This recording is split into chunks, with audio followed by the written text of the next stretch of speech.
रोहन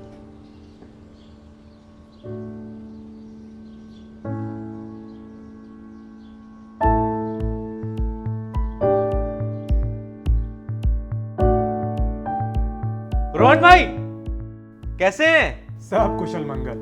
आप बताओ इधर कैसे है? अरे काम बढ़ रहा है तो सोच रहा हूँ एक नया मिनी ट्रक ले लूं। पर एक बात सता रही है कि ऐसा कौन सा मिनी ट्रक लूं जिससे फायदा ज्यादा हो। अरे इतनी सी बात, आप बिल्कुल टेंशन मत लीजिए और मैं तो कहूंगा बिल्कुल सही समय पर आए। अच्छा, वो कैसे? आइए बताता हूँ। चलिए।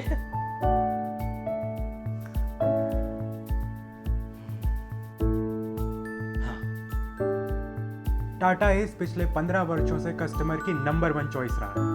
BS1 से लेकर के BS4 तक टाटा एस अपनी खूबियों में स्थिर रहा है। अब अप्रैल 2020 से भारत सरकार ने देश भर में BS6 एमिशन मानकों को पूरी तरह लागू किया है और टाटा एस अपनी सारी खूबियों के साथ BS6 में भी उपलब्ध है।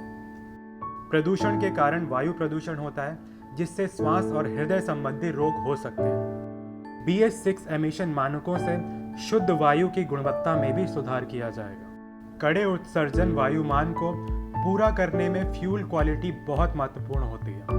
BS6 ग्रेड डीजल देश भर में सभी पेट्रोल पंप पर उपलब्ध किया गया है। अच्छा, ये तो मुझे पता ही नहीं था। कुछ और बताइए ना। BS6 एमिशन मानकों के अनुसार डीजल इंजन से नॉक्स उत्सर्जन को 68% और पार्टिकुलेट को 82% कम कर सकते हैं। इससे प्राप्त इंजन को BS6 टेक्नोलॉजी के अनुसार चलाना चाहिए और डीजल इंजन BS6 का होना चाहिए। BS6 एमिशन के साथ जुड़ी गाड़ी में प्रमुख तकनीकी परिवर्तन ये सारे हैं। नॉक्स को कम करने के लिए DEF टैंक और selective catalytic reduction SCR, diesel particulate filters PM यानी सूत को कम करता है और उसे जलाने में भी मदद करता है। इसी को रीजनरेशन कहते हैं। और इंस्ट्रूमेंट क्लस्टर लैंप डिस्प्ले सभी कार्य की करीबी निगरानी के लिए आवश्यक है। ये तो अच्छी जानकारी है। आइए मैं आपको बताता हूँ। टाटा एस गोल्ड डीजल और BS6 के रीजनरेशन के बारे में और जानकारी देता हूँ। चलिए। एस गोल्ड डीजल BS6 में सूत रीजनरेशन को डीजल पार्टिकुलेट फिल्टर में जला दिया जाता है। सूत को जलाने की प्रक्रिया को रीजनरेशन कहा जाता है। जब भी गाड़ी में मैनुअल रीजनरेशन करना होता है तो ड्राइवर को इसकी सूचना क्लस्टर में लगे लैंप और बजर की मदद से दी जाती है। रीजनरेशन से सूत को DPF में क्लीन करना पड़ता है और इसको ड्राइवर के द्वारा किया जाता है। ये करना आसान है और ये करने के लिए कुछ नियम ये हैं। जब चलते समय गाड़ी के क्लस्टर में DPF लैंप ब्लिंक करता है और बजर बजता है तो जल्दी में रीजनरेशन करना पड़ता है। गियर शिफ्ट लीवर को न्यूट्रल स्थिति में ले जाइए।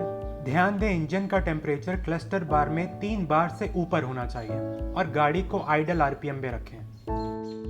गाड़ी में कम से कम 5 लीटर BS6 ग्रेड डीजल होना चाहिए। रीजनरेशन शुरू करने के लिए 10 सेकंड के लिए लगातार मैनुअल स्विच दबाएं। स्विच पर लाइट चालू हो जाएगी और इंजन की RPM ऑटोमेटिकली बढ़ जाएगी। ये रीजनरेशन चालू होने का संकेत है।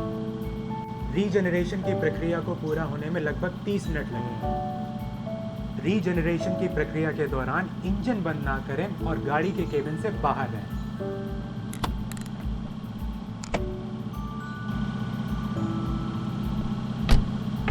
रीजनरेशन की प्रक्रिया के दौरान एक्सीलेटर, क्लच और ब्रेक को दबाया नहीं जाना चाहिए और अगर गलती से दब जाए तो रीजनरेशन की प्रक्रिया बाधित होती है और इसे फिर से दोबारा करना पड़ेगा।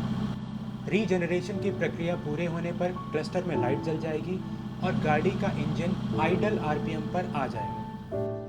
कुछ विशिष्ट सिचुएशन में, जैसे कि जब रूट में बहुत ज़्यादा स्टॉप्स हों और गाड़ी धीमी चलती है, ओवरलोडिंग कंडीशन में हाई स्पीड चलाकर आप रीजनरेशन कर सकते हैं या क्लस्टर में DPF लैंप जला करके मैनुअल रीजनरेशन भी किया जा सकता है। ध्यान रखिए, रीजनरेशन प्रक्रिया के दौरान एग्जॉस्ट पाइप से सफ़ेद धुआं आ सकता है, जो कि सामान्य है। ज्वलनशील पदार्थों जैसे सूखी घास, बेकार कागज़ पर गाड़ी पार्क ना करें क्योंकि वो आसानी से जल सकते हैं। फ्यूल स्टेशन के आसपास के क्षेत्र में रीजनरेशन प्रोसेस को शुरू ना करें।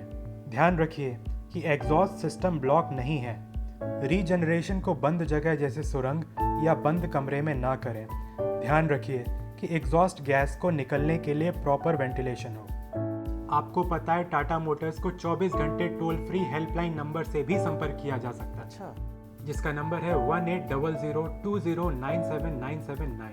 अरे वाह, थैंक यू रोहन भाई, आपने मुझे इतनी सारी जानकारी दी, रीजनरेशन के बारे में भी बताया। अब मुझे कोई शंका नहीं है, टाटा एस ही मेरी चॉइस है। मुझे खुशी हुई कि ये सारी जानकारी आपके काम आई। अब टाटा एस के साथ करो और ज़्यादा कमाई। और एक खुशी की बात बताऊं, अब टाटा एस 6 के वादे के साथ आता है, और वो ये सारे हैं: और ज़्यादा माइलेज, और ज़्यादा पिकअप, और ज़्यादा पेलोड, और ज़्यादा कन्वीनियंस, सबसे कम मेंटेनेंस, और ज़्यादा कमाई। थैंक यू रोहन भाई, मैं आज ही टाटा एस बुक करता हूँ। Thank you.